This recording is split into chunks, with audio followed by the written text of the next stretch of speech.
Hello students, this is doctor Abhilash park और आप देख रहे हैं लेखा पुस्तिका। आज हम फाइनेंशियल टर्मिनोलॉजी के थर्ड पार्ट में revenue, income, expense and losses के बारे में डिस्कस करेंगे। सबसे पहले हम बात करते हैं रेवेन्यू की। रेवेन्यू क्या होता है? Revenue means any receipt generated by the business from the usual business activities. In simple terms, अगर कोई बिजनेस अपने नॉर्मल बिजनेस एक्टिविटी से कोई भी तरह की रिसिप्ट जनरेट करती है, उसको हम रेवेन्यू कहते हैं। एग्जाम्पल दे रहा हूं, मैं एक टीचर हूं, मैं पढ़ाता हूं स्टूडेंट्स को, तो मेरे सर्विसेज के अगेंस्ट में स्टूडेंट्स हमको क्या देते हैं? फीस। तो वो फीस मेरे लिए क्या बन जाती है? रेवेन्यू। वैसे के वैसे अगर एक गारमेंट ट्रेडर है, वो अगर कोई गारमेंट सेल करता है, उससे जो रिसिप्ट जनरेट होती है, जिसे हम कहते हैं सेल्स या टर्नओवर, वो उस बिजनेस के लिए क्या बन जाता है? रेवेन्यू। क्लियर हुआ? अब आता है इनकम। इनकम का मतलब क्या होता है? अदर देन रेवेन्यू, किसी भी तरह का अगर बिजनेस में रिसिप्ट जनरेट हुआ है किसी और सोर्स से, वो सब इनकम में कैटेगराइज किए जाएंगे। मतलब कि जैसे मैंने पिछले एग्जाम्पल में बताया, मैं पढ़ाता हूं, मेरे को फीस मिली। अब वो फीस का मैं क्या करूंगा? बैंक में डिपॉजिट करूंगा in a saving account. Year end में वो बैंक हमको इंटरेस्ट देगा ऑन द डिपॉजिट्स। क्या वो इंटरेस्ट मेरे बिजनेस एक्टिविटी से जनरेट हुआ है या अदर सोर्स से हुआ है? ऑब्वियसली अदर सोर्स से हुआ है। तो उस इंटरेस्ट को हम कैसे कैटेगराइज करेंगे? As income, not revenue. समझ में आया? सपोजिटली कोई बिजनेस है, वो गुड्स परचेज करता है और सामने वाली पार्टी कहती है आप हाथों हाथ पेमेंट कीजिए, आपको हम 5% का डिस्काउंट देंगे। तो वो जो डिस्काउंट है, क्या उसका रेवेन्यू है? नहीं, उसके लिए क्या बन जाएगा? वो इनकम। क्लियर हुआ? अब रेवेन्यू और इनकम का कंपैरिजन देखते हैं। सबसे पहला उनकी सिमिलैरिटी देखते हैं।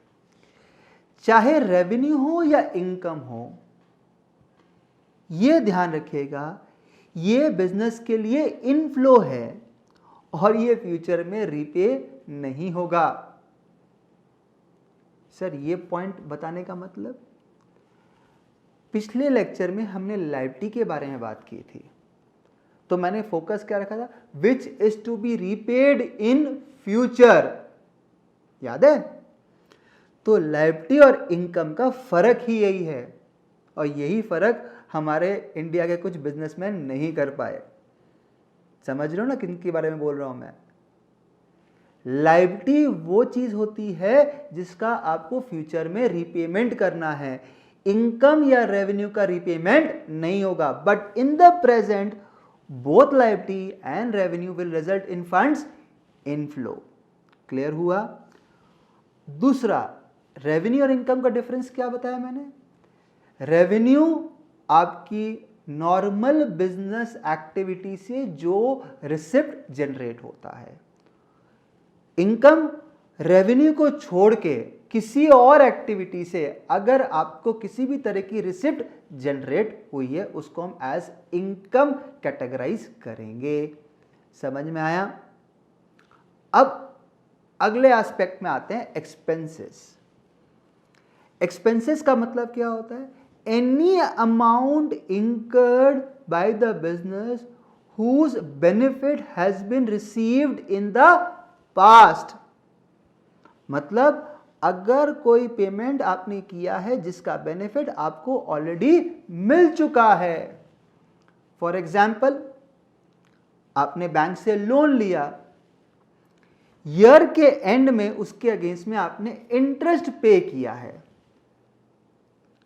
अब उस लोन के पैसे को आपने पूरा साल यूज किया, उसका बेनिफिट आपने पूरे साल लिया, उसके अगेंस्ट में आप ईयर एंड में पेमेंट कर रहे हो।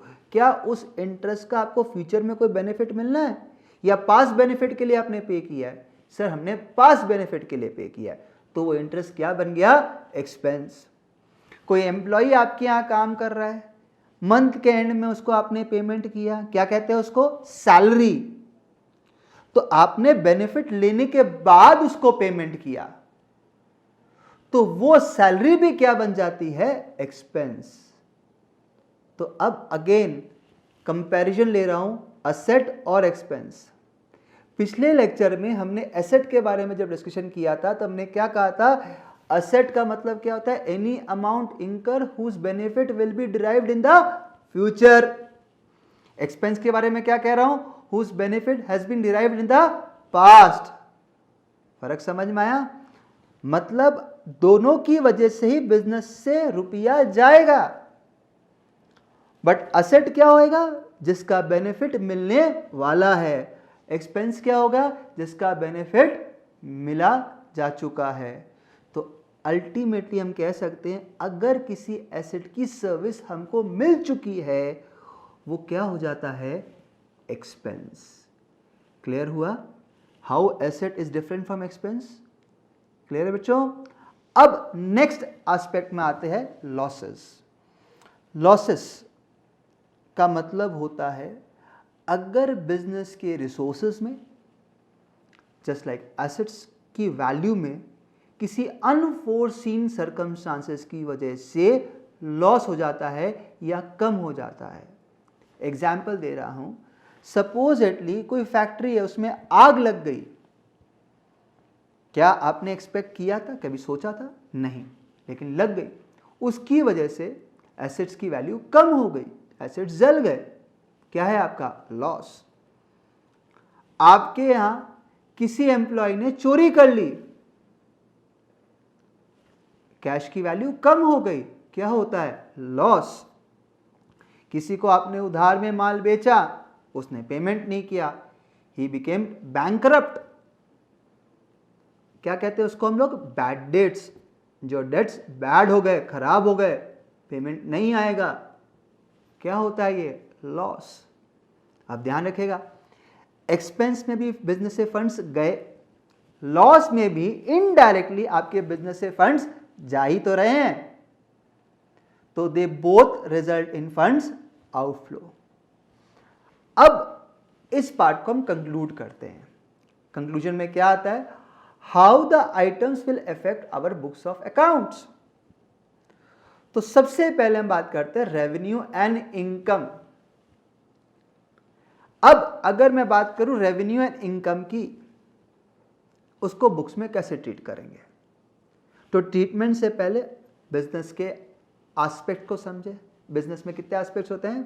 2, डेबिट एंड क्रेडिट। सारे ट्रांजैक्शन इन दोनों ही साइड्स में रिकॉर्ड किए जाते हैं। अब डेबिट क्या है? Left hand side. क्रेडिट क्या है? Right hand side.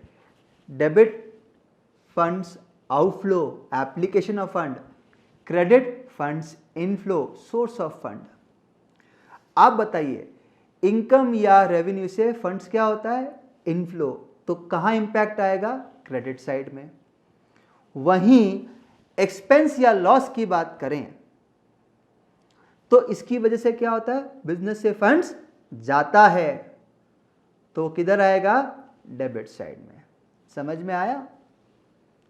अब इस पूरे टॉपिक को अगर मैं समराइज करूं तो देखिएगा, लायबिलिटी इनकम, असेट एक्सपेंसेस।